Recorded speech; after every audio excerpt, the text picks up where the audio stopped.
Hi, my name is Theo, and this is Mira Talks.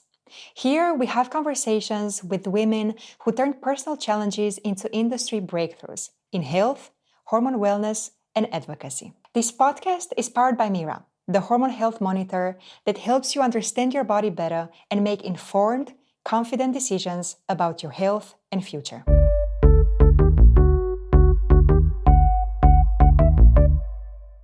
Today, I'm speaking with Sylvia Kang, a woman who had to explain basic female anatomy to male investors just to get funding, and who also stood her ground with doctors who claimed that women cannot possibly handle too much data.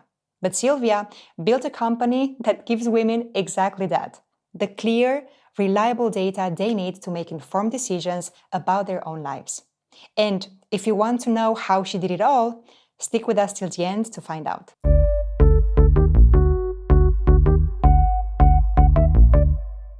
Sylvia, how are you? I'm good. I'm really excited to be here. Very glad to have you here.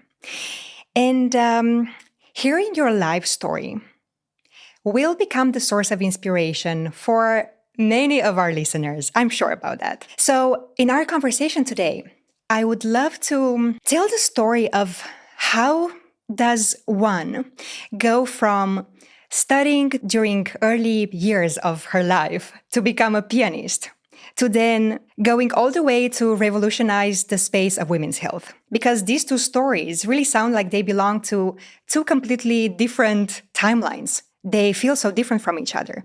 So I would like to start our conversation right there, in the early days in China. So could you tell us a little bit more about your childhood? How did it look like? And what was your life trajectory looking like back then? Yeah, sounds good. So I was born in China, and in China as a young girl at that time, everyone thinks like something like a music or arts will be the good career for female. So you shouldn't really touch science or engineering. That's too tough. It's not really something for female to compete with. So, my family thinks I will become a professional pianist. So I started playing piano when I was 4, and I was practicing like 6 hours to 8 hours every day. However, and when I was in my middle school, I realized that I really love science and that's my passion. But I was already in the conservatory major in piano performance. So in that conservatory, they never offered any science classes. So that means I never studied math, biology, physics, or chemistry for 6 years, between middle school and high school. So, due to my passion, I really had to self-study. So I decided to purchase books and, textbooks used by other students at that time, and really just trying to do this by myself. So I did that for 6 years, and then, really was the strong determination and the risk-taking. So I also decided to not continue as a concert pianist into a college, because that was a natural path, given I was major in piano performance, middle school and high school. So I pretty much give up on that career. Then I applied to college in the US, directly major in engineering. And due to my self-study, I got it in. So that's how I got to change my major. Wow, it sounds like a huge jump. But if we go for 1 second back in time, how did one day in the young Sylvia's life look like when you were around the age of, let's say, around the age of 10? How did your life look like back then? Yeah, so that was actually a really good question. So at the age of 10, I was still in elementary school. I attended regular elementary school, so I was going to classes during the day, but I had to practice piano for at least like 3 to 4 hours after school. So my mom and my family pretty much want me to focus on piano performance. So they even asked, the teacher to take vacation for me. So like a sick leave whatsoever, so I don't have to go to classes, maybe in the afternoon, because I have to prepare for this entrance exam for the conservatory for that, middle school. So basically middle school starts at age 12, and I started to prepare for this piano test since I was like 10 or so on. So I missed so many classes in my elementary school, like, all the regular math class or like science class. I just had to focus on piano performance. Right. And so it really sounds like you have studied really intensely to become a pianist from such an early age. And yet you became a scientist. These two worlds are so different from one another. Do you feel now, looking back, that there was a common thread, something that maybe you've learned during your years when you prepared to become a pianist that you took later on in your career as a scientist? Yeah, I think the thing I learned is discipline and working really hard and never give up. So piano is actually never a relaxing career. So that's totally opposite as my mom and my grandmom think about that. So it's actually require like 8 hours practice every day. And there's so many repetition and so many frustrations too. Like sometimes you just can't make it right. It's about the exact precise finger control. So you can really express the note and the tone at the way you want to be. So to really have that precise control, you have to have so much time to practice that. I think that really trained me like my discipline to pursue something, to be really persistent. And also another thing I learned is like since I had to focus on piano, right? But I had this passion about science. I kind of lack a formal education about, oh, here's a teacher and teach me, oh, here's a curriculum I have to go through. I really knew how to self-study and what is my goal is and how to pursue my dream by myself, proactively from myself from a really early age. I think that was like a huge plus for my entire life until now. I know what I want and I can find a way to make it happen. I know where to find the resource. And also I know how to arrange my schedule after the busy schedule of piano performance. I still have time to learn what I want to learn. So it's really like a self-control of your life and to pursue your dream. I have a mechanism to do it. Well, it sounds that you indeed know now how to make time for the things you care in life. And you know that whenever you want something, it sounds that you know how to go after it and have that relentless drive to go after that what you wish. But I wonder how it was like back in the days when you were still a child. How did you decide that you want to change career paths? How was that moment like for you? And also, how old were you again when you decided that you were not going to pursue this career as a pianist? I would say about 14 or 15 years old. I think it's not like one moment. It's like a gradual process. It just feels like things are not feeling right. I've been practicing every day, following this curriculum in the conservatory. And I saw everyone around me, like the professor, like the students, they're all trying to go down the same path. I'm not saying piano performance is not good, but I had a really heavy doubt. Is that all I'm going to have for my life? Because in the conservatory, usually the students will graduate and they will become the professor. So basically, have seen their entire life. I've seen how they are now, and when they're like 30, become some assistant professor, and then when they're like 60, become a full professor and eventually retire. I've seen the entire trajectory, and they're all about piano performance only. And it's not about anything else. And it's even restricted in that little, like my hometown, where my hometown is. It's in Chengdu, China. So like it's an okay city, but it's like a very limited, just one location. I was like, it's just really something I'm just going to do for my entire life. And at the same time, because I love science, so I was reading so many scientific books, and I specifically loved theoretical physics, actually. So I look at how big the universe is and the new discovery, and I was trying to read English. My grandfather subscribed a journal called the Scientific American, so that was really inspirational for me. So I look at all this, like the world is so big, I really should try something else. My friends and families are like, oh, you're not gonna make it because you never studied science classes before, and all these other students, they could be competing with you and you're not gonna win. So I'm like, I never tried it, and how could I know? I'm just gonna lose. If I don't try at all, I'm just gonna lose. So that's what I knew. So I think that's just not correct. I stayed there. This is like the feeling is like really cumulative over the time. So when I was like 17, 16, I'm like, I have to do something else. I really want to do this, science major in my college. I just don't want to continue this path here. But in China, it was really difficult because I never studied these classes. I was thinking maybe I should go to another country. And obviously the US is the best country for science research, for engineering development or so on. So I was trying to apply and then had to learn English from scratch, taking tests. And obviously I have to, relearn, like self-study all these science classes to make sure I can catch up.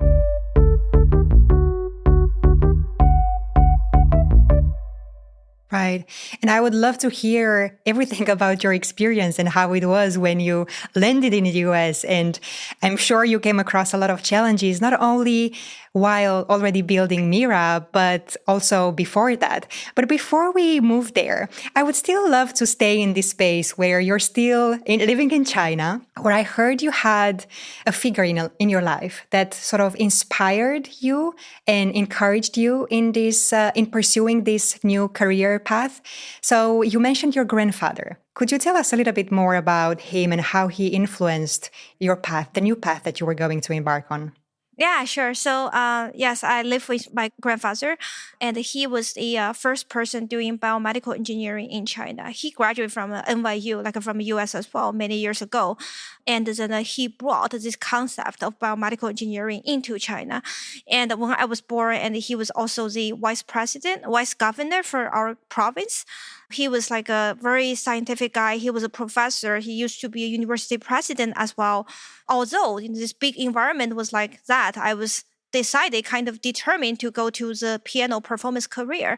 But he had so many books in our home. Like he had a study. It's probably more than like 2,000, 3,000 books over there. And many of them are about science. So I love reading because I'm the only child. And, if you study piano performance, you just cannot really go out to play with other children every day. So my biggest hobby or best time of my every day is to go to his study and take some book randomly and trying to see what's going on over there. Of course, I'm not going to understand everything, but as I mentioned, it's really eye-opening. So I think the most important thing I learned is like the world is so big. It's not only piano performance. It's not only this conservatory. It's not only that city I was born. So there's so many different interesting things outside over there. And it's possible. It's just exciting. It's like, I'm just curious about that. And, he's a professor, so he also encouraged me to read. So he always thinking reading is like the best way a child could learn. And also he taught me a lot of really good behavior. For example, I mentioned about my schedule management because I had to do homework and especially playing piano, which took like 3 hours every day. So how can I have time to do this thing I want to self-study? And he taught me like everything needs to have a schedule, you need to make a plan. I'm still doing that right now. Like I think that's exactly, how you can squeeze things into your life. And then, over the time, eventually will make things happen. Yeah, so he's like it taught me specific thing, and also his resource and his vision and his books knowledge really be eye-opening for me. I think without him, if I was not living with him, I wouldn't be where I am today for sure. I would just be playing Wow. piano. It sounds like you had the right inspiration next to you.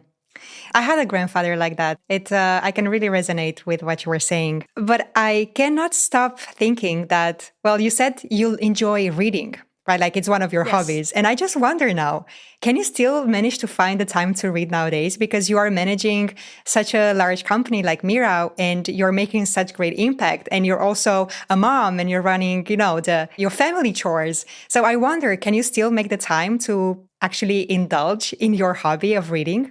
Yes, I still do that. Actually, I do that more than used to be before. And I found a way to do it. As I mentioned, I always have a way to search for the solution and to manage my schedule whatsoever. So now I read about 120 books per year. I've been doing that for about past 3 to 4 years. And the way I was doing this is I use a lot of audiobooks. I have a lot of alone time. Like, for example, I was driving, I was commuting, I was on the way to pick up my son, or like I was doing hiking, exercising. I also do a lot of exercising every day. So those are times I'm by myself. And then I listen to the audiobooks. And also I subscribe to our library, and which was super helpful to give you kind of like a deadline. Like every time there's the only like a few days and the book gonna be due. So really push me to find time to read. I still do that. It's my way of relaxation and also zoom out from what I'm doing every day. And also it's a self-check. It's to make sure I'm still on the right track. I'm focusing on the correct thing. And you said something key right there. It's about making the time, right? Because we have all the time we need to all our activities. It's about finding the time, having a process in place. Maybe we all need a grandfather like yours to sort of inspire us. So a method to make the time for the things that we care about in life.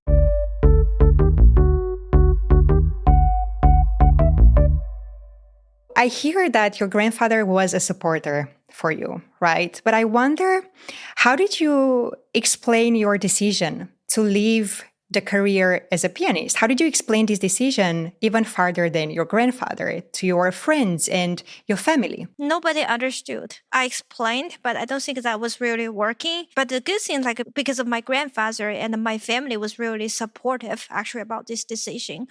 Without their support, obviously, going to coming to the US will take money and will take a resource investment or so without their support it's not gonna happen. But I think everyone like doubts so much about my decision at the time. So I still remember I was trying to consult with someone like older generation, like not my relative, but some other family's friends who used to be very successful in their career. And they're all like, you shouldn't really do this. You shouldn't really do this. Because in China, if you already know piano performance, in our education system, you can kind of already get into the college. You don't need to pass like a super tough college entrance exam. You already have it. And also being a piano teacher in China, like a professor, is really good career. It's good income as well. All these like uncles, aunts, whatsoever are all thinking about what they're really thinking about. This is like a set career, already good for you. Your mom, your family already planned that for you. Why do you want to give up? Why do you want to start with something like from scratch? It's too risky. It's just not going to happen. Nobody understood. Wow, I can imagine. And also you were so young. You're right. You said you were around the age of 16 or 17 when you made a decision that it's not going to be a career as a pianist. And already from early age, like I feel like we develop these paradigms that these are the ways of our own thinking, right? They become the containers of what's allowed, what's not allowed, what's good or bad. And these are all influenced by our caretakers, by their own beliefs and values, and also by the community and the cultures and the society that we live in. And sometimes, more often actually, this container can be quite limiting for our own self-development and self-growth and expansion, right? Because it's usually created from their own fears. Because I heard the word fear, you mentioned it a few times. I cannot help but wonder, have you ever felt that you disappointed the expectations of the people around you when you made a decision to change your careers?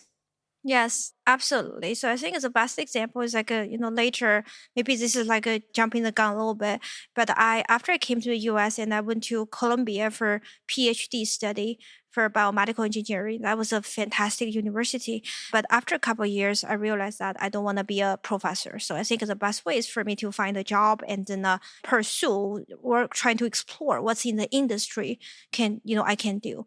With that decision, I think everyone was so disappointed. My professor at that time, I totally understood. And my professor, our chairman at that time, department chairman, and also my mom and grandpa, they were in China at the time. So they called me. They're like, again, what are you thinking about? This is like a best university. It is like a safe career path. You should continue just to do it. So yeah, I feel like I probably at that time I haven't talked with my family for like a couple months after so. But again, I think as exactly as you said, when you're in your teenage years, like early years, you will form some belief or behavior that will guide your entire life. I think I'm a person that I just knew, how to proactively lead my life, not to follow any path. Because from when I was really young, I had to self-study. And then it's not really following any educational system or path or so on. That worked best for me. So I decided just to do it. So I withdrew from Columbia, I found a job. But later, we can talk a little bit in a few minutes.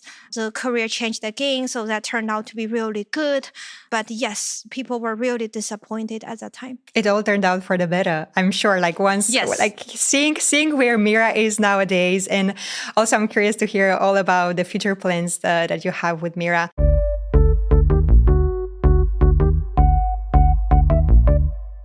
But okay, so now you are at the age where you are going to leave China. You are flying to the US. Could you help me paint the picture? How did that feel like? Like you taking the leap of faith and you're flying all across the globe to pursue now your degree, to pursue your dream. How did that feel like? Yeah, I think that felt really excited, but also really scary. I was only 18, so I only went abroad to Canada once before with my grandpa. And before I went to the US by myself. I never been to US before. We had a zero relative in the US. We had some family friends, but it's like a super far away, like a friends, that kind of relationship. There's really nobody can save me. Like if there's something happen, there's nobody can deal with the emergency situation.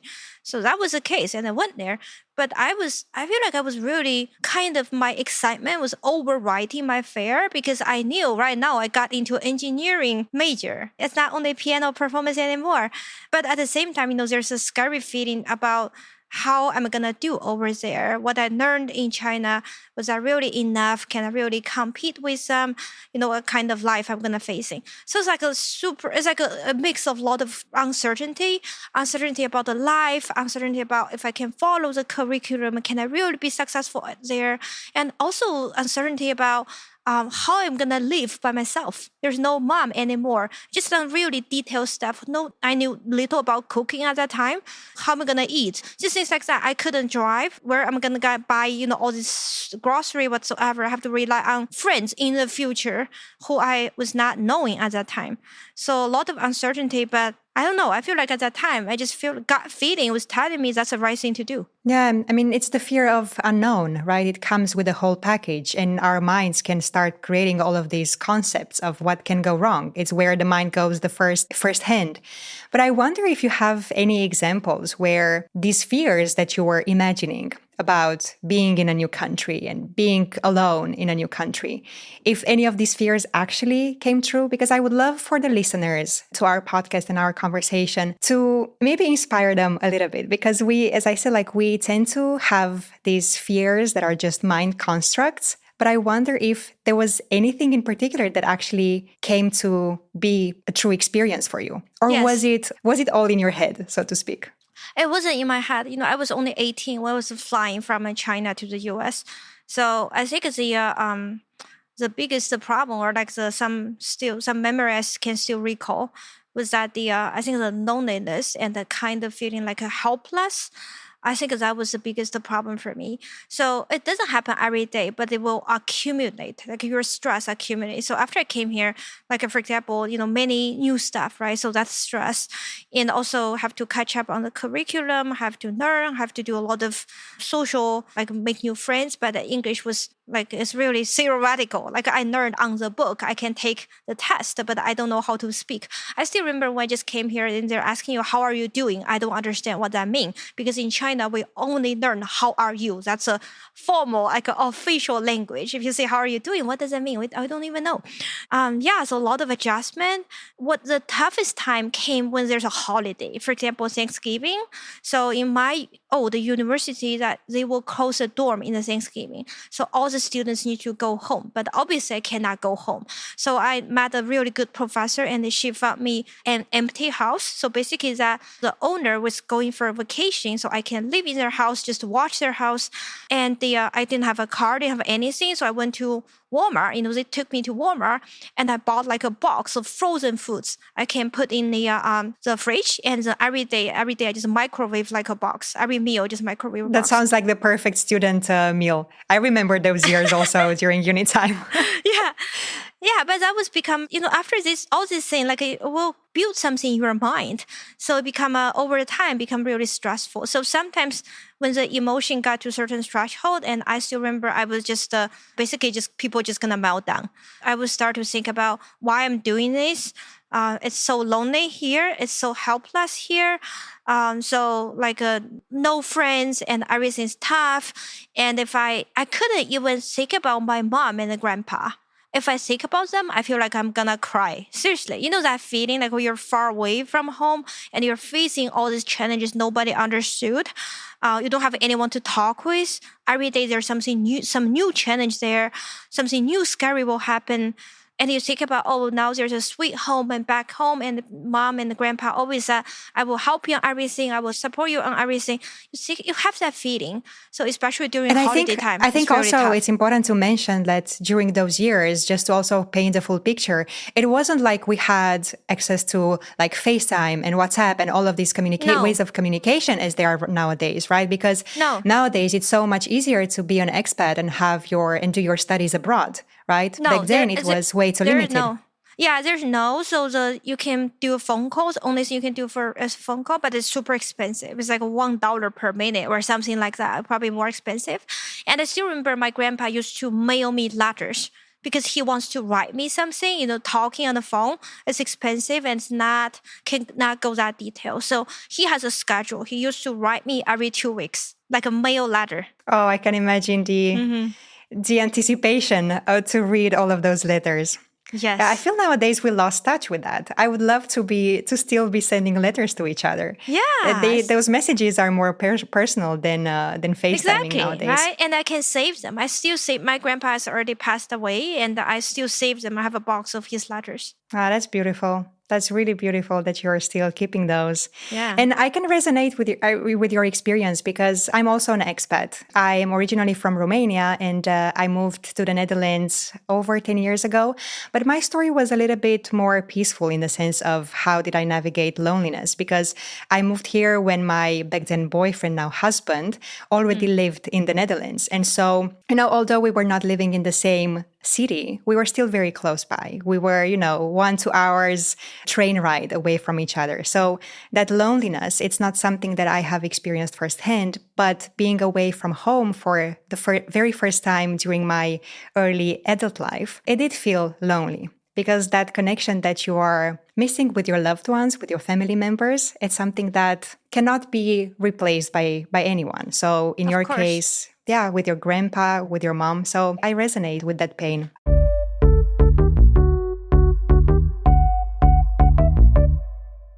I wonder then what gave you the strength to, keep going when everything felt out of place. It's How did you find that strength? Yeah, it's pursuing my dream. I think that's really the reason. I don't feel like I have a specific reason, like oh, I just have to keep going, or like this is like why I have to really do it. But I feel like that's just what I should do because I decided, right? So I gave up in piano performance. I came here. I want to do engineering. Here I'm doing engineering. That's great. And also, by the way, I was getting really good grades even from a freshman years. I don't know how that happened, but just my self-study, like with the foundation is based on my self-study. But even with that, because in college you go to calculus directly, which is very different from like algebra whatsoever. Although my algebra background is really weak, but when I go to calculus, I got fantastic grades. I got 4.0. All the students came to ask me about, especially in calculus in math class, like what should they do in the homework. It's really great. There's good things happening. It's not only bad things. I feel like I'm on the right track. I'm finally making it happen. So I should definitely continue. Of course, there are going to be tough moments, but tough moments is like occasionally happen. And after that, I have a way to calm down my emotion and then just keep it going. Yeah, and all of these tough moments is what made you stronger and what built you into the woman that you are nowadays, the Exactly. co-founder and the CEO of Mira and your own Yeah. family. I wonder what was that point for you when, like you felt that you really belong there, that this is a place where I want to not only finish maybe my studies, but really focus on my career and maybe build a family in the future. Yeah, I think it's not one moment. It's like a gradual process too. So every time I achieve something, I feel like I'm more belonging here. And this requirements also is going higher and a higher level. So at the beginning, it was more like, let me pass this test when I was in college. So let me get a good grade. Let me graduate. Let me go to a better college, best college. Let me find a job. Let me get a promotion. And then I become a leader. In the business setting, in the career setting, you become a leader. You're really leading people around you. So that's, you have to be part of this, right? Otherwise, how can other people listen to you or follow you? And then I built a company. I got the team and I got all this customer. I feel like I'm really part of the community because everything I'm doing here, everyone around me here, my friends, not just the friends, but my colleague, my team, and my customer, my business partner, and then everyone here is really part of the community. That really built a strong sense of the belonging. You'd say that community was the strongest point that kept you where you are, that sense of belonging, right? That only a Correct. community can give you. Yeah, and I feel like I'm really connected with them. I think that's the most important. That's like fundamental feeling behind the belongingness. Like we share the same vision, we see the same pain points. We're really working together, trying to solve the same problem. I really see you, and they really see me too, right? So obviously, our customers love our product, so that's really been a huge acknowledgement for my effort, and I see their pain points too. So that's why I build a product. So those are like where the belonging really came from. I heard you saying that you build a product. Let's jump to that because I'm curious, how did that come to fruition? So you left China, you moved to the US, you went to study in great schools like Columbia, Cornell afterwards, right? And you've got great accomplishments, beautiful grades. What happened next? And what was that moment when you realized that there was a gap in serving women's health? Yeah, so that was a time when I was at the company. After Cornell, I went to Corning. So Corning has been a great company for me. So I was a business director over there. So I kind of, in those few years, I learned how to run a business from beginning to end. I was managing the business unit was about $100 million at that time. And then it was like, I was about just past the 30 years old. I saw many friends were trying to conceive. And it was so hard. It was so hard. I was talking with my mom. Mom is like, "Oh, this is so easy. In our age, it just happened naturally. Even giving birth, there's no epidural. Everything's fine." But my friend's situation all different. So they were trying, and there's no results. And they went to see a doctor, and then many of them were diagnosed as unexplained infertility. This is something I learned later. What does unexplained mean? That means they don't know what's wrong with you, but you for sure will have something wrong with you. Basically, it's a general term, and it's not actionable. So when the customer got this diagnosis, they're like, "What should I do? I don't know." So just Google, and then also doctor will tell them, if you're still not successful in the next few months, please go to IVF. And the IVF is like $1,000 per cycle, and there's only 1/3 of chance to be successful. And it doesn't mention you have to inject your hormone into your body every day. A lot of pain, a lot of hassle. Well, so if we really have to go down the IVF, that makes sense. But the problem is like we don't even know what's causing this, and the customers doesn't know, and the doctors don't know either. So I'm like, this is totally wrong, right? And maybe there's definitely a market. So let me try to invent something. So that's where things started. We're trying to do a device that has to be consumer device. So we will help the consumer to know every day what's happening. And we should also, at the time, I did want to collect the data so we can do some research to truly understand what's really happening with women's body. And then along the way, after I founded Mira, I learned so many underserved needs about women's health, so many gaps in the women's health research. And the many things we're seeing about women's health is totally wrong. For example, when I was starting Mira, I saw this perfect curve on the Wikipedia. I think it's still over there. If you look at it, if you just Google or Wikipedia, the luteinizing hormone, estrogen hormone, you will see there's a perfect curve and the perfect shades. And here's average, and here's like an average cycle day. You should have this ovulation or like a hormone surge, and you have this perfectly shade. So how many percentage of customer people should have this hormone range fall into this range?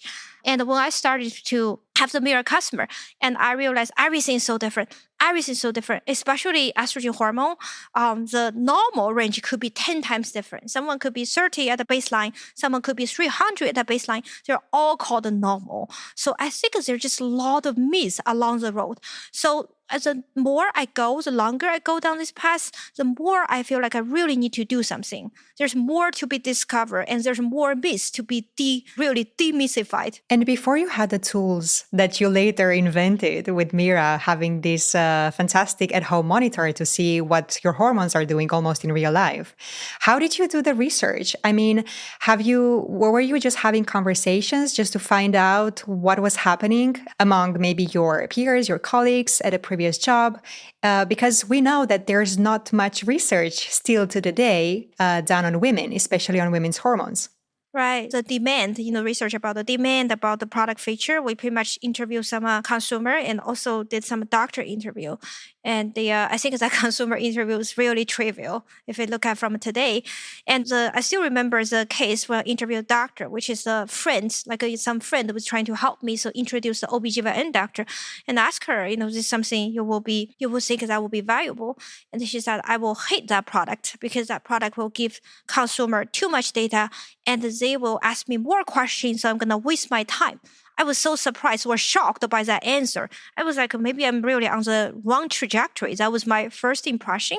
But now I look at that, I feel like it's really interesting story because you look at what people were still thinking about women's health. Like she was a female OBGYN doctor.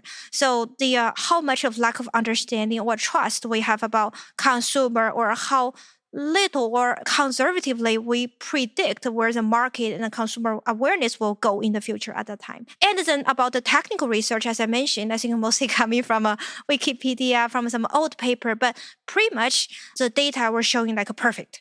So everyone should have the ovulation on day 14, and you should have a cycle about day 28. My cycle is 35 days, and actually there was a period of time I was thinking maybe I was abnormal, but I didn't really ask anyone because I didn't feel like I have a person to go to ask questions like this.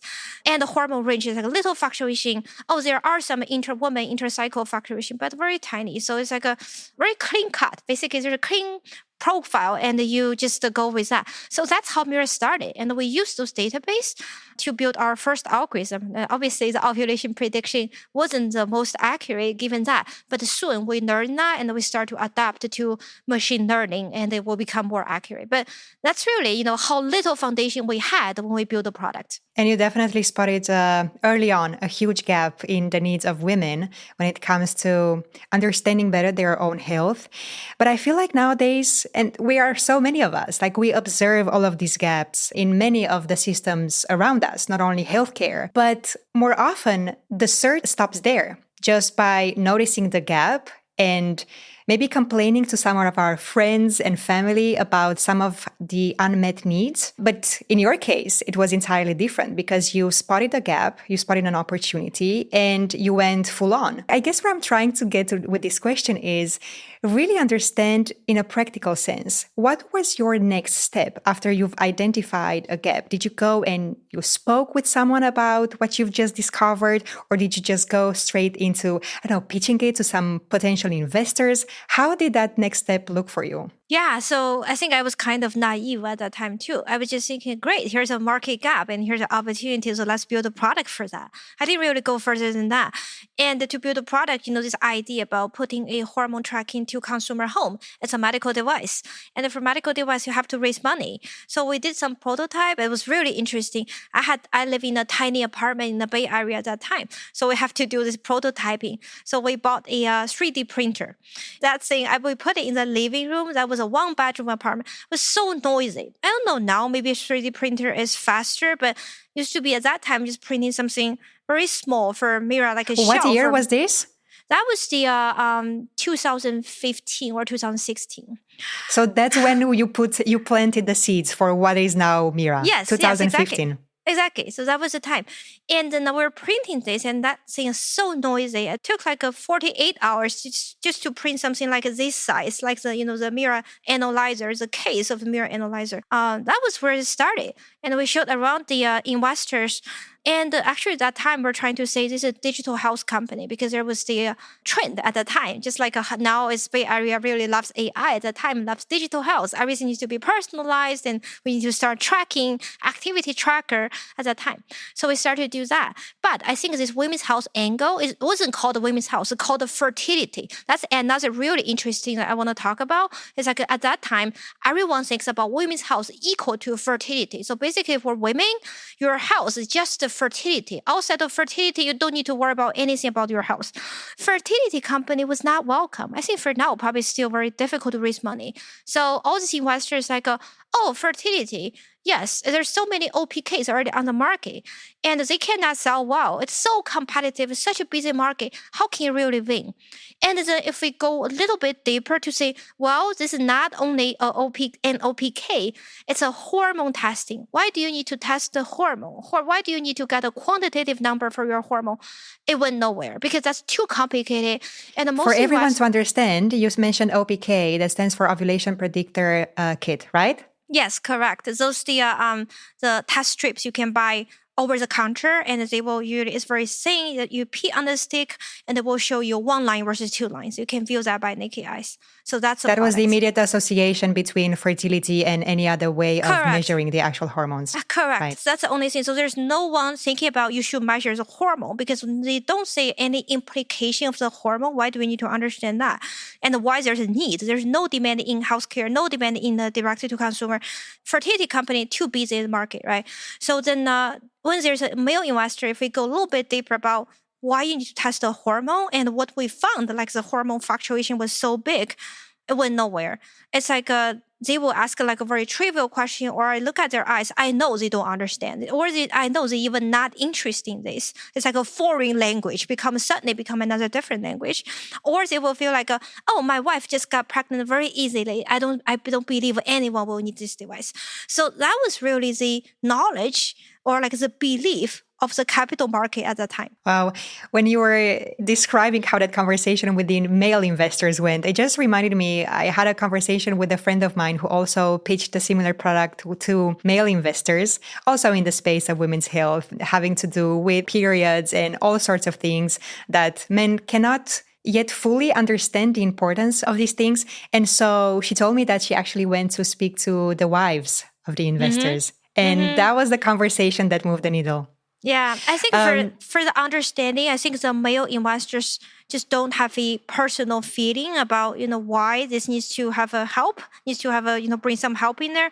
And I think both the male and the female investor at that time never knew technically why do you need this. Just scientifically we're not there. We didn't know why hormone is important, what hormone could do, and what we can bring a hormonal product out, and then how that can help with the customer. It's like it's not just a gender issue, it's gender issue plus lack of research, lack of the foundation. Indeed, if we even think about when was the year when women were first introduced in clinical trials, right? It's only 1993. Yeah. We laugh about it now, but it says a lot of where we are in research in women's health. I was just visiting some universities recently for collaboration, and the professor told me even today they mostly use the male mice to do experiments as an animal model because that's much easier. Because all the study, if you want to test something, for example, Alzheimer, and they use male because they don't have the hormone fluctuation.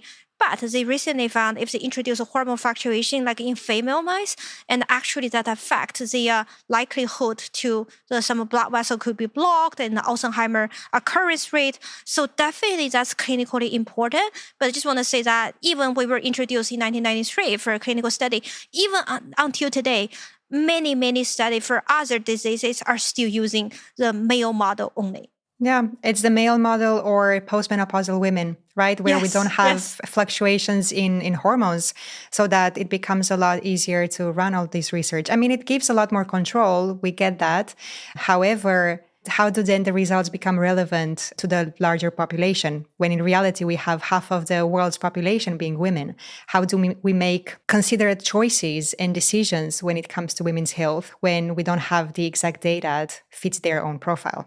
That's a question still to be hopefully fixed in the near future. And hopefully now with such devices like Mira, now you give the consumer, right? You empower the consumer with own hormone data. They can just read their own hormone data, which is absolutely incredible. Now, when I go back to the story, so you are now pitching this idea, looking for funding, because as you said, a medical device that requires some considerate funding. How was the experience of you actually getting the funding? How did you find the right crowd of investors? What was your strategy there? Did you look for something in particular, or did you do anything different to get the funding that you were looking for?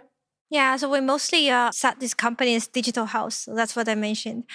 Digital house was okay at the time. We talk about this as the health platform. It's not only it's obviously women's health didn't exist at that time. So it's not only fertility. We know people don't like fertility. So we said, well, this is going to be a home testing lab. So you're going to have all this hormone. Eventually, we can monitor. It's not only just for women's health, but we started from a fertility ovulation prediction, and then we got all this data, got the personalization, so we got some funding. It's not much. It's very, very little actually, given this is a medical device company. And I think the real important thing we did was that after we got the funding, we ran really fast. So of course, I think one thing is about the stress, like the pressure was really high. You're not like a company raised like a few $100 million, you probably have more time to test or to test different ideas, and you can just go like in a more reasonable pace. But for us, it's really like you either make it or it's just not gonna go. And then another thing is I think probably due to my personality, as I mentioned before, I kind of really knew how to, or have this mechanism about how to find a way to make things happen, or proactively seeking for a solution. So we found a way to scale up our sales really fast too.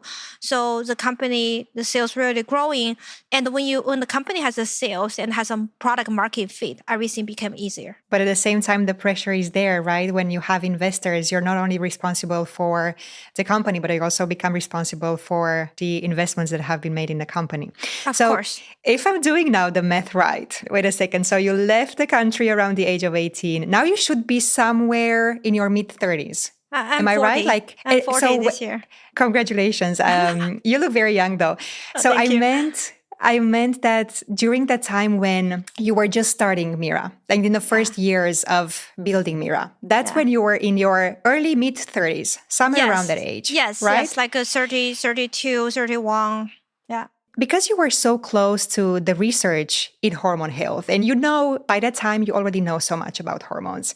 And you also now were faced with the reality that as women, we still have a biological clock, right? When it comes to conception and our plans to get pregnant and build a family. So I wonder, how did you juggle the two of them? And with that, I mean, on one hand, the ambition, you as a founder, raising the investments and building a company, a startup like Mira.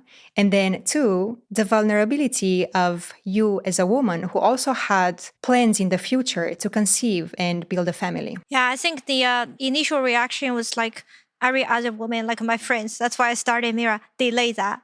Like my friends were also in this kind of profile. They had a lot of school and they were trying to build their career. So just delay that until the day you cannot really delay. So I started trying to conceive when I was like 35 years old. And there was a lot of struggle. And the biggest struggle is like I already knew this company is taking 120% of my time and energy. And now they're going to be a kid. And then this kid, it's probably going to take another 200% of my energy. So how am I going to fit my time? So that was the biggest, doubt or like a question I couldn't get an answer about. So obviously I was using Mira to test my hormone, identify ovulation. So the conceiving process wasn't too challenging. And however, pregnancy and the postpartum and raising the child taught me a lot of lessons too. I feel like I really have a personal feeling about how difficult it is to be a successful female person, like in a career. Female in a career, your family will demand that for you, and actually your friends, society will demand that for you too. Like, I'm doing this CEO job and all my friends know, but when I just had my kid, like when he was really young, and all these friends were like, how come you're not spending 8 hours with him every day? How come you send him to like a preschool so young? You should be just with him and stay home with him. They knew I'm very busy with a company. I cannot do this. But as a female in this society, everyone look at you to say, yeah, this is your role. This is supposed to be mom's role, the primary caregiver's role. They have these thoughts in there. So I think that's probably, I'm just imagining, right? So someone also could be another, like a female, very successful woman working in their career in another company or so on. With this kind of pressure, maybe many people will give up or will stop down or will slow down their career, so they cannot really move forward. And also, I feel like there's a lack of effective support from our resources. The resource I use for my family is my mom. So my mom came here to help, and my husband's parents help as well. But this is not feasible for everyone. For a really young child, like you can send them to daycare or like a preschool whatsoever. But still, it's a lot of work needed. Not every family can afford several nannies, like there's housework as well whatsoever. So it's very difficult to juggle the work between, the balance between your work and the personal life to take care of your kid. And also there's always a feeling about like a guilty feeling I had. Even I think I was doing my best. If I do a little bit more, I will burn myself, try to really do the best for my company and do the best for my child. But still, I just always feel like, everyone has a look on me to say, you're not doing enough. Right. And I'm sure among the listeners to our conversation, we have some very ambitious women who might be on a similar journey like yours, or they have ambitions to maybe one day start their own business and at the same time raise a family, conceive a baby and nurture that baby and the child. Do you have a message for them and how to maybe overcome or deal with that feeling of guilt that can arise at times? Yeah, I would say that my best suggestion would be really prepared and ask all the resources you could have upfront. So that's what I did. So before we decided to say we're going to try for a baby, and I talked with my mom and talk with my husband's parents and talk with my husband's husband as well to say, I still have to focus on this company. So I need help from you on XYZ. And here will be our schedule. Do you really agree? If they did agree, and that was how things were working out. Or you could think about, I'm going to have this budget to hire a nanny, or I'm going to send him really, have this basically calm down the anxiety as a mom and to send him to daycare or send him to preschool when he was really young. So you just have to really plan well. Otherwise, it's like both are like a full-time job, more than full-time job. I think it's just gonna be very difficult to be sustainable. So what I hear from you is really get clear on the terms of scheduling, dividing responsibilities, and Yes. be very firm when it comes to what has to be done. Exactly. That goes back to what my grandpa taught me, right? So you have to schedule about everything, what you're going to do. There you go. I feel like that's a common thread in our conversation. Yes. What your dear grandpa taught you since early days.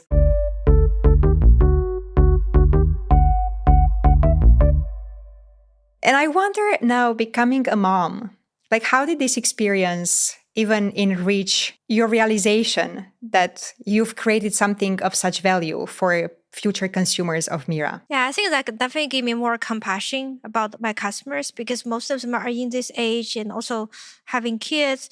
And I think that postpartum is really difficult.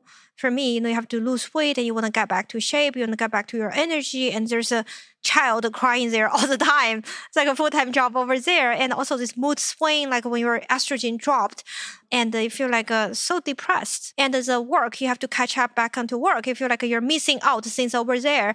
So all this stress, I know a lot of times that's also associated with hormone and the hormone fluctuation before your cycle come back, and that affects your moods too.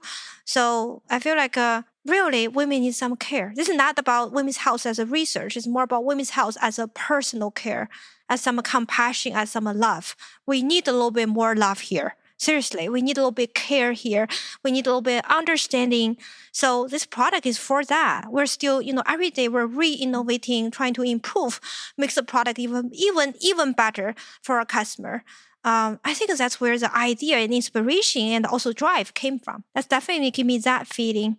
And also, I feel like another thing is like if you have a child, you start to think about next generation. I never thought about this before. I was so focused on my career and building something. But I have a son, but I look at his classmates, there's other young girls, and I always imagine if I were having a girl, what I would teach her.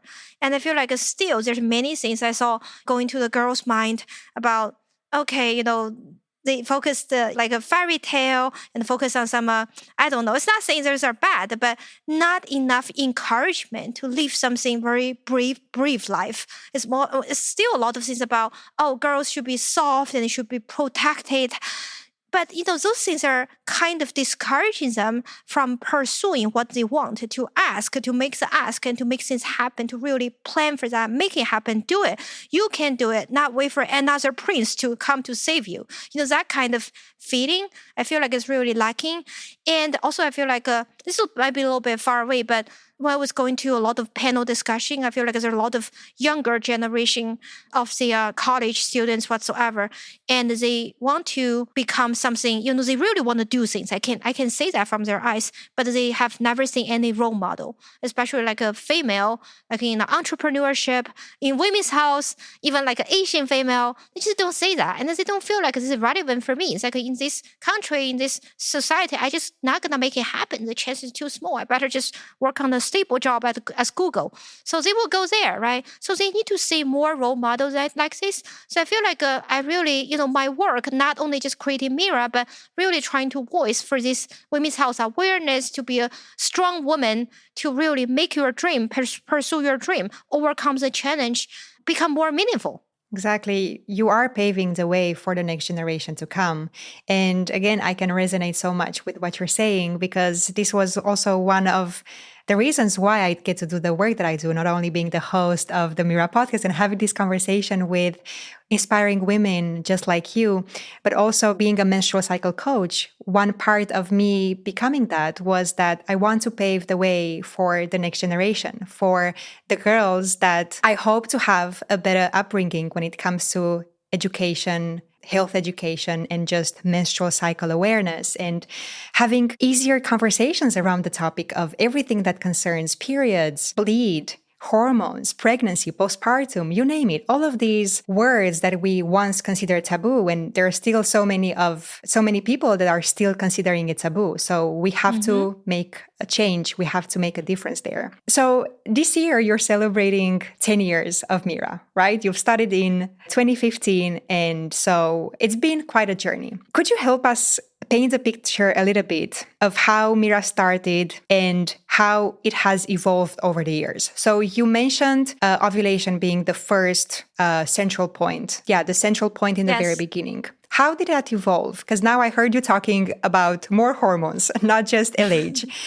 Tell us a little bit more about the hormones that you're taking, that you can measure with Mira, and where are you taking Mira further on? Yeah, so we started from an LH hormone, so that's mostly for ovulation, and the product is more about fertility. There's nothing wrong with that. And because that's easiest, right? So when you have a startup, you want to start with something relatively easy technically, so you can have a product going to market as soon as possible. But very soon we expanded that to have estrogen and the progesterone and the FSH. So estrogen is also to identify your fertile window, and the progesterone is gonna surge after ovulation happens. So basically that confirms ovulation. With people with PCOS, maybe they have irregular surges of your body has been trying multiple times to ovulate in a cycle, but you don't know if that really happened. So progesterone will be a good indicator, and the FSH will tell you some of your fertility level. So like if you're getting older, like 40 whatsoever, how close I'm to menopause, does this really affect my fertility? So that will bring the answer in there. So now with these 4 hormones, it become a very comprehensive hormone panel. And the most important thing for Mira is like everything is quantitative. So just imagine you're doing blood drawing and in the lab, and you got all this number back, and now you got number back every day on Mira test. And all 4 readings will come back within one test, within 60 minutes. With that, there's a lot of things we could do. And in our app, and we do data analysis. Obviously, first we show the data to our consumer. So just like you can view that by your naked eyes, and you see your hormone trend, how they're changing, how do they compare to each other, and we give you analysis compared to the average of your population, your type of profile, and based on your goal. And also we do personalization about our content, about the activity guide, about analysis based on your hormone data as well. It's really, going from initially only testing for LH, now become a hormone health testing overall in a cycle. And this hormone health testing is not only about fertility, it's about menopause. So last year we launched something about menopause testing, and it's going really well. And also we have a lot of customers that are trying to manage their hormone, just manage your hormone health. So I feel like consumer awareness has really changed too. So they have PCOS, they have irregular cycle, hormone imbalances, endometriosis, and they just want to see how hormones are going with them. They they got this hormone profile and just really trying to do that. And then we start to give them more content in the app and to tell them actionable guides, basically what they could do, what we could work, because you could take medicine, but maybe they're for fertility and for hormonal awareness. Maybe they're OB already told them what to do. But the real missing gap is like, how do you adjust your body? I always say like your body works as a whole thing. So if your hormones being really irregular, maybe you should adjust is really your lifestyle, like try to lose some weight or do more exercise or eat more balanced food or trying to release your stress. All these things, it's rarely been touched in a systematic and a scientific way. Again, because there was no research, no data about the women's health. So how do we know, right? So we just say everyone is pretty general. You just have to relieve stress and just have to sleep more. But what is really the personalized answer for that? What is being effective for users to do something and they will feel better? So that's where we're going to right now. We're just trying to bring more value to women and also really go into hormonal health. It's not only a test, it's not only fertility test. It's about the health overall based on your hormone. And you pointed very well that when it comes to hormone health, lifestyle plays a crucial role. Yes, we might have as individuals some predispositions, but it's always the environment, it's always the lifestyle that pulls the trigger on those genes. And I know that you're someone who really understands the value of data, but for our listeners who might be still wondering why is data so important? Why would I want to know, all these data points about my hormones? Could you maybe help us understand in a few words, why is the data regarding hormones, and specifically these 4 hormones, why is it important for a woman to know what's happening inside her body? First, your hormone changes every cycle, and it's always different. Sometimes it's higher, sometimes lower. And the second, you have so many hormones, like they're all going, like I used to say they're like a symphony. So someone needs to play a little bit higher pitch, someone needs to play a little bit lower pitch. So how they move matters, the timing matters, and their ratio with each other also matters too. And of course, today we don't have enough understanding about exactly where each one needs to be and to be optimized. I think the simple answer is it's a personalized one. So everyone has a different, maybe like optimal profile at a given stage or a given goal for your health. And also outside of just the hormones affect almost everything in your life. So as a woman, for example, estrogen, some breast cancer is estrogen related. And also your skin, like a skin tone, collagen production, and the bone density, some migraine, insomnia, mood swing, hot flash, all these symptoms you're probably going to experience here and there, not only necessarily in menopause.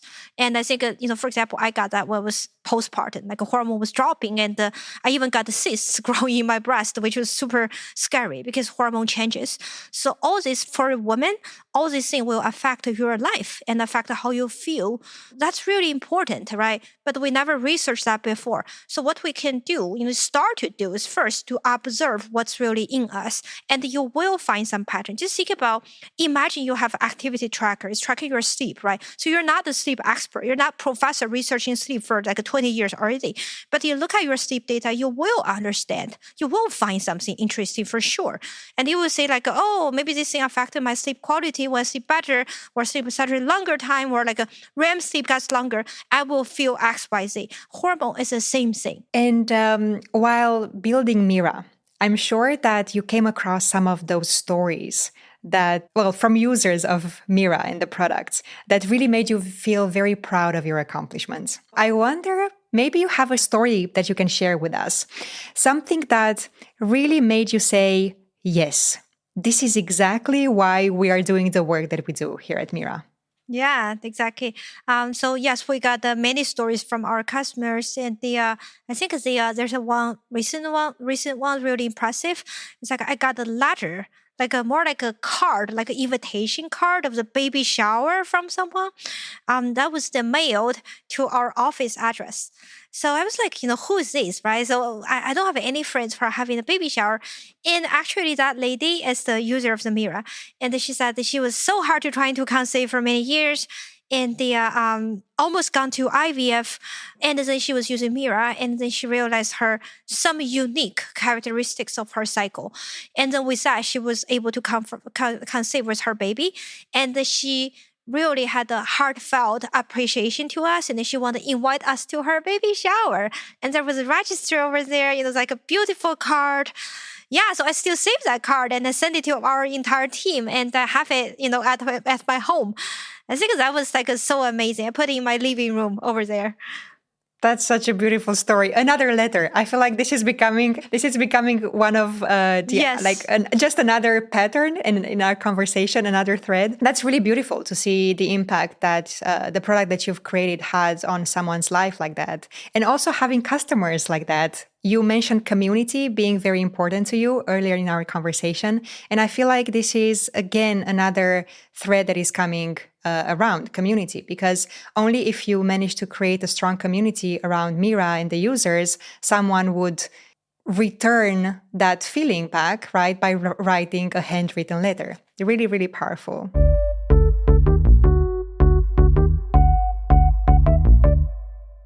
If you were to describe in a few words the mission that you are on with Mira, what would be that mission? I think our mission is to really give every woman a comprehensive understanding of their hormone. So as we mentioned, this has never done before. There's such a gap and so many confusions over there. I think that's a really ambitious mission because we first need to collect all the data and we need to analyze the data. We need to help them to interpret it. And to truly make this happen, we have to educate the customer or help the customer to understand. And also we have to convince the healthcare system. And the doctors need to buy into that. Doctors are already buying much better than before, but there's a lack of research. So doctors were not educated to say, oh, here's how I'm going to read all this hormone and what's it going to mean to my patients. And also the payers as well. For our payer system, fertility is not a problem. So there's no code for that. And which is the kind of unbelievable for that. So, what I mean is like to really make a hormonal health, like a health lab or like a something truly effective, like a solution to our customer, to every woman, to change how they manage how they manage their hormonal health. We need a comprehensive approach. We go from consumers, we help them to understand we should empower the healthcare system, empower the doctor, empower research first, and then doctor and the payer together. So that will truly change how women's health has been treated, have been dealt with today. So that's our dream. That's a beautiful and a very strong mission. And you already came a long way while building Mira and all of the changes that the product already made in so many people's lives. I wonder what's the plan in the next 5 to 10 years? Where do you see taking Mira? Yeah, so we think we're taking Mira definitely to more homes and to helping more women to go deeper into their hormonal health. And also, as I mentioned, I think we're getting into more hormone tests as well. So it really should be a home lab. More hormones together, more data analysis, and more integration with the providers and the payers. Do you have any insights on maybe some of the products that are in the pipeline? Anything that you'd like to disclose? If not, that's also fine if it's proprietary information. But I'm still curious to find out, what are the next hormones? What are the next tools? What more tests can we do? Sure. So we go with the hormones that make sense to go together with the women's health and common problems we have. So we already have these 4 hormones in for our cycle. And for example, HCG, right? So that's a hormone to track the pregnancy. And also cortisol is a hormone to measure our stress, testosterone is for PCOS and also for male health. And male health played a huge role in there too. And also there's many more, such as your hydration level, such as your microbiome, and such as your vaginal pH, like a UTI whatsoever. So it's like it's a broad vision we're still working on to say what exactly will be the path. But I think we go with whatever needed the most by our customers. Wow. So it's going to be a home lab. I cannot wait for that moment when you have so much access to your own body data, and hopefully we can all make more informed decisions about our health and well-being in the near future. I wonder how has it been for you over these past 10 years? How has it been to lead a company as a co-founder, as a female co-founder, and also being the CEO of the company? Yeah, I think it was kind of like an unusual journey for me, and definitely a lot of learning, super exciting. But at the same time, along the way, I haven't seen too many role models. That was the problem for me. There were very few female founder and we're working on women's health to a level, like to a scale that's really impactful, that's significant, that's really changing people's life, many people's life. And for Asian women, there's even fewer. It's like a mixed feeling. I feel like the thing I'm being most grateful is like I've learned a lot, and learned a lot from others, from our customers. If we don't have our customers, I would never knew women's health has such a big gap. Just from a really like a personal feeling. Like I feel this every day. I see this every day. I never knew that. I would just read it from the book. That's totally different. And also, I discover a lot about myself too, right? What I can really accomplish, and I have more confidence about myself. I have less like imposter syndrome. Every woman has this too. It's been super That would rewarding. be another conversation I would love to have. I think we should have like another 1 hour conversation just on imposter syndrome and how does it manifest among us women and how we can overcome it. I'm sure you have loads of learnings there. Yes. All these founders, I went to those other events, like I met other female founders. Doesn't matter where they came from, what the races are, and everyone told me I had this imposter syndrome. I totally feel that too. So, but anyway, in the past 10 years, I think that was definitely like a wonderful journey for me. Very tough and very challenging, but I was living my life fully. I think that's the most important thing at the end of the day. Looking back now, again, across the 10 years that you spent while building Mira so far, what is that one moment that you are very proud of? What are you the most proud of? I think I'm the most proud of my team. I think we really built a fantastic team, and we have such a great culture. And when a founder started, and the first thing you do is like, I feel like, I have this idea. Let me find some people to work on that, right? So it's more like you have this idea, and then someone just gonna execute. But over the time, our team really becomes the owner. I think they're together with me are running the company. It's not like I run the company, I make the decision, they just make it happen. It's not only make it happen, they see direction and they see things that can be done even better, like at the level I couldn't say, because I'm a CEO, is a generalist. And our team, every department, there's a specialist. And also our teams, most of them feel like they have a very strong belonging, very strong meaning, like an impact, a meaning for the other people, like the work really meaningful is impacting other people too. And we have a lot of women leaders in the company. Yeah, I look at them, I feel like I interact with them every day. So when you empower someone and you make some other people really happy, really excited, and they're growing a lot, and I feel so well. I feel even better than I do this by myself. I feel like, again, the topic of community, like it's coming back again. And it sounds to me that you really are a success story because you managed to build a community around you that you haven't had when you first moved to the US. And now you're building it, and you've already been building it for the past 10 years with Mira. And now you're building it not only with your team, but also with the users of Mira and all the partnerships and the connections with the doctors and the entire healthcare system, all the networks. Beautiful work. Beautiful work. Sylvia, this conversation has been truly inspiring, and I'm sure it's been inspiring for all our readers. Thank you so much for sharing your story, first of all, and also for this relentless drive that I feel in you and your curiosity that really led you to create so much difference in the space of women's health. Not only that, but you're also empowering so many women across the globe by giving them data points, giving them information that they can use to make better decisions when it comes to their own health and well-being. So thank you so much for your time, for your courage, and again, your curiosity. Fantastic work. Thank you so much for our conversation. Thank you so much too. Can I add one more thing? Yes, please tell me. What did you miss telling me? I would love to hear it from you. Yeah, because I think our content team said something really well. So they were asking about what is the maybe the best advice for other women, and the answer is like, don't ask for permission. I think that's so good. It's true, because as women, we talk about imposter syndrome, and also many times we just don't believe ourselves. I still have this problem, honestly. Sometimes I look at the company and look at our customer. We have more than 200,000 customers, 27 million hormone data.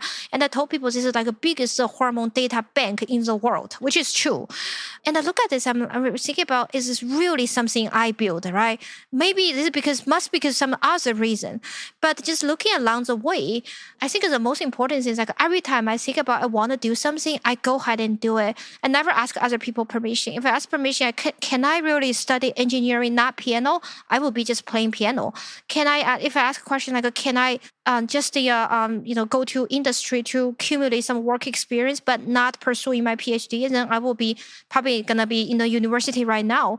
There's a lot of things. Or if I ask like, as an Asian immigrant, Asian female, can I really start a company in the US, or I better just go to Google to have a stable job? And I would be just at Google have a stable job right now. So, all these things, like when you have a doubt about yourself, you probably have hear noise, and you probably want to confirm with everyone around you to say, oh, am I really gonna be okay here? I feel like all these are not as important as the strong voice inside you. If you already hear that, it's your call. Just go ahead and do it. And think of the cost of not doing that and the regret for the entire life. It's much higher cost than just go ahead and do it, even if you fail. I took that very personal. Thank you.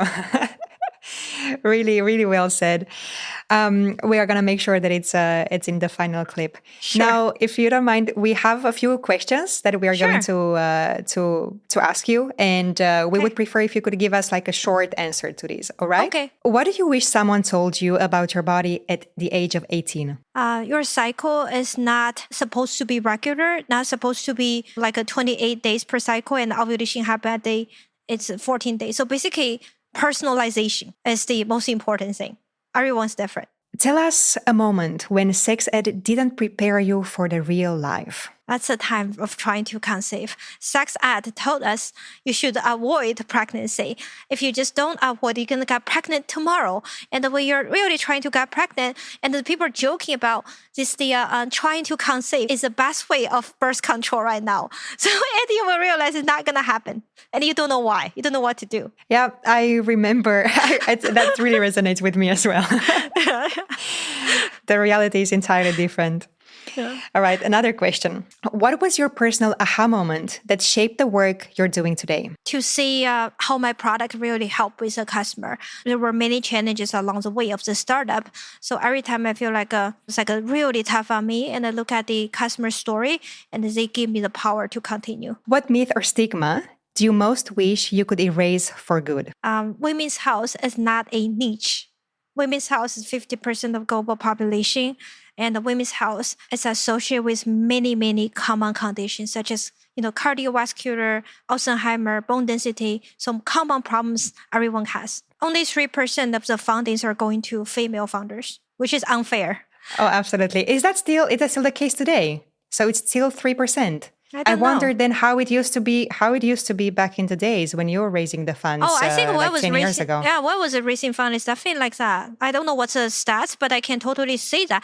Just you walk into the room, all these investor cities are male, and we went to some pitch competition, like a TechCrunch whatsoever. Look at the finalists; they're all like a male. And even today, actually, we recently just won the EY. EY, they had an award, like Entrepreneur of the Year. And we won that for the Bay Area. So they selected about 30 companies in the Bay Area from hundreds of applications. There are only 5 were women. And all the other 26 are male. Still today. Wow. So that's less than, like there you have it, 25% of the total. Yeah. Hopefully we'll make it up to the numbers. I mean, also having these conversations with you and giving the women role models. You mentioned it so many times in our conversation that you were lacking the role models. So I'm really hoping that these kind of conversations will just inspire and empower more women to take the journey of entrepreneurship and make the leap of faith and confront their fears and really make the change in the world that they dream that they can be part of. Yeah, and really trust yourself. Thank you so much, Sylvia. Yeah, really trust yourself and don't ask for permission. You have a dream, go ahead, do it. Do it in a strategic way. Really explore. Just don't hold back. Yeah, noted that. Appreciate your time. Thank you so much. I enjoyed the conversation so much. Thank you. Me too.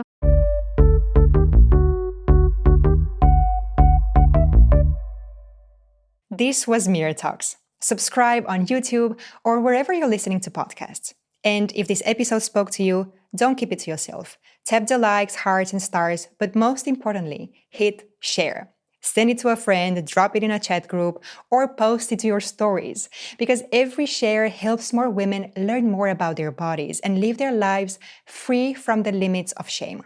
Check out our website, miracare.com, for tools, helpful articles, and free ebooks. And also, use the code ListenToMira for a special discount. Don't forget to follow us on social media for more.